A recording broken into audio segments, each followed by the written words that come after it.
যুবকরা উপস্থিত ছিল, তারা অবহেলার হামলা হয়েছে, তাদের যদি বিচার না করে বাংলাদেশে যদি উস্কানি ক্রমাগত ভাবে চলতেই থাকে, তাদের বিরুদ্ধে যদি বিচার না করে, আমরা বলতে চাই বাংলাদেশের জনগণকে হালকা মনে করবেন না।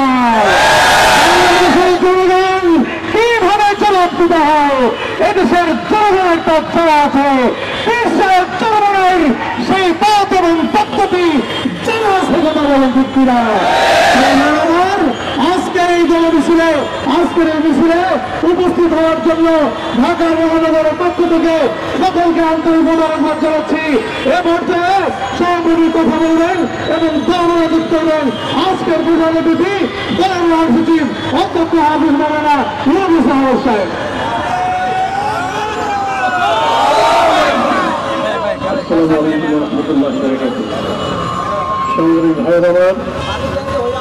আপনারা স্বল্প সময়ের আহ্বানে এসেছেন, আগামীতে আবারও হয়তো কর্মসূচি দেওয়া লাগতে পারে।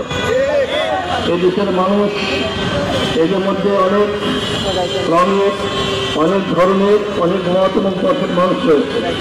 তবে এই দেশের দিকে কোনো কালো শিকুনের চোখ যদি পড়ে, এই চোখ সম্মিলিতভাবে ঐক্যবদ্ধভাবে মুক্তি হওয়ার জন্য দেশের আমরা যে কয়েকটা কথা বলেছি, বিশেষ করে ভারত সরকার বাংলাদেশের ক্ষমা চাইতে হবে, যারা অপরাধ করে তাদের বিচার করতে হবে।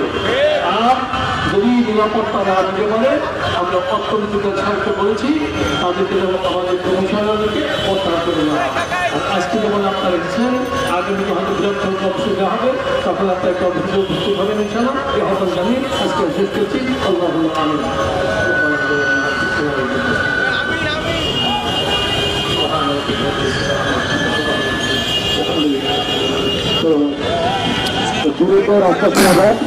দর্শক, কিছুক্ষণ আগেই কিন্তু এখানে বিক্ষোভ মিছিল করেছে ইসলামী আন্দোলন বাংলাদেশ।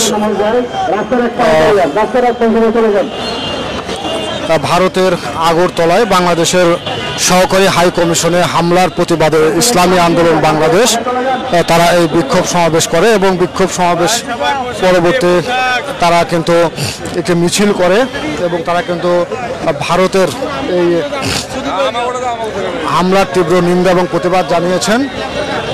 আমরা সরাসরি বিক্ষোভ মিছিল থেকে আপনাদেরকে যুক্ত করেছিলাম। দর্শক, এই ছিল এখানকার সর্বশেষ। পরবর্তী সংবাদ পেতে জনগণের সাথেই থাকুন।